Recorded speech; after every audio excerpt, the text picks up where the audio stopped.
এখানে মূলত বৈঠকটি হয়েছে এশিয়ান ইনফ্রাস্ট্রাকচারাল ইনভেস্টমেন্ট ব্যাংকের সাথে মিটিং হয়েছে। ব্যাংকের হেড আসছিল এবং বাংলাদেশের সাথে যে এআইবি যে সম্পর্ক এবং আগামী দিনের আমরা এই এশিয়ান ইনফ্রাস্ট্রাকচারাল ইনভেস্টমেন্ট ব্যাংকের সাথে আমরা কীভাবে কাজ করতে যাচ্ছি। তো মূলত আজকে যে জ্বালানি সংকট নিয়ে একটা সমস্যা আছে, দ্বিতীয়ত বাংলাদেশের আগামী দিনের উন্নয়নের বাজেটে আমরা কোথায় কোথায় এশিয়ান ইনভেস্টমেন্ট ইনফ্রাস্ট্রাকচার ব্যাংকের সাথে কাজ করব। প্রথমত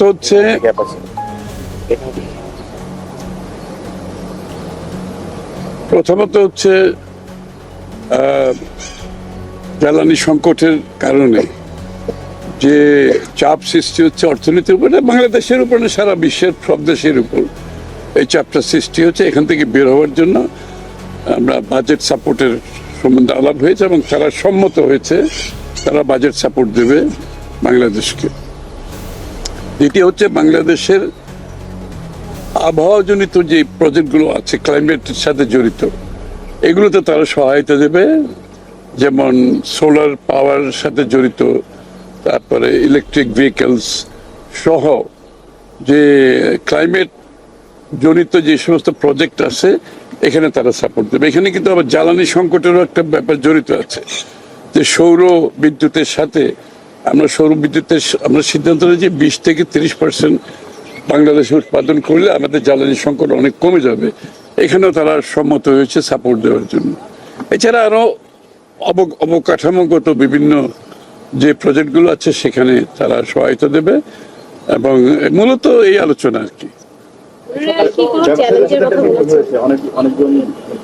ব্যবসায়ীদের সাথে মূলত আর কিছু না, ব্যবসায়ীদের সাথে আলোচনাতে ব্যবসার তাদের সংকট কি তাদের সেটা জানতে চেয়েছেন প্রাইম মিনিস্টার, তাদের কাছ থেকে শুনতে চেয়েছেন যে বাংলাদেশে তো ব্যবসার উপর অনেক সংকট বিগত দিনে আমরা শুনে আসছি, যে cost of doing business, is of doing business, এগুলো তো অনেক সংকট তো আছে। তো নেই, ওনাদের মুখ থেকে শুনতে চেয়েছিলেন, ওনারা বলে গেছেন এবং এগুলো নোট নেওয়া হয়েছে।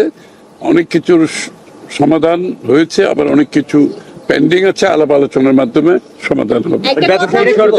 বিনিয়োগ বান্ধব হবে একটা পলিটিক্যাল সরকার আসলে, এতদিন বিনিয়োগটা স্থবির ছিল, এখন সেই বিনিয়োগের বিষয়টা আসলে এই তো বিনিয়োগ বান্ধবের হওয়ার যে প্রক্রিয়া, সেই হিসাবে আজকে ব্যবসায়ী নেতৃবৃন্দের সাথে বসা হয়েছে।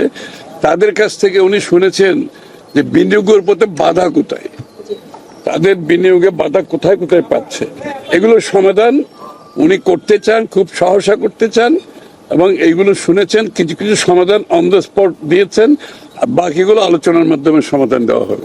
আরেকটা বিষয় হচ্ছে, আপনাদের রাজনৈতিক সরকারের একটি বড় ধরনের মানুষের প্রতিশ্রুতি ছিল যে কর্মসংস্থান সৃষ্টি করা।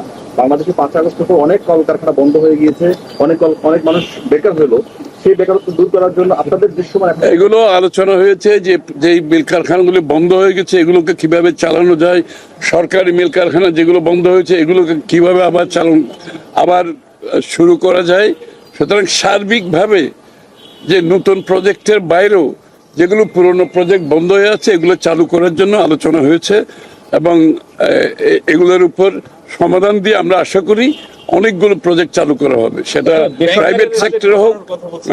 ব্যাংক ইন্টারেস্ট কমানোর কথা বলছে, সম্ভাবনা আছে, সেটা আলোচনায় হয় না। বেসরকারি খাত কোন উপদেষ্টা কমিটি করা হয়েছে কিনা বেসরকারি খাত নিয়ে? এখনো কোনো কিছু হয় না, এটা হয়তো হবে। জ্বালানি সহায়তার কথা বললেন, সহায়তাটা কবে নাগাদ দিবে, কি পরিমাণ টাকা দিবে, এটা হয়েছে কিনা? জ্বালানি যে এটা তো বিভিন্ন মাল্টিল্যাটারাল বডি থেকে বিভিন্ন সহায়তা আসছে, এগুলো সব আলাদা আলাদা। তো সুতরাং আমরা সহযোগিতা পাচ্ছি, মাল্টিল্যাটারাল বডিগুলোর থেকে সহযোগিতা পাচ্ছি এবং আশা করি এগুলোর সাথে সাথে আমরা দেশীয় সম্পদ দিয়ে সবকিছু মিলিয়ে এখনো পর্যন্ত তেমন কোনো সমস্যা হয়নি। আশা করি আগামীতে কোনো সমস্যা হবে না। দাম বাড়বে, কবে নাগাদ বাড়তে পারে এরকম একটা ইঙ্গিত দিয়েছিলেন। আপনাদের সরকার বাজেটের কোন কোন বিষয়গুলো চিন্তা করছেন? ওইটা বাজেট আসুক তারপর।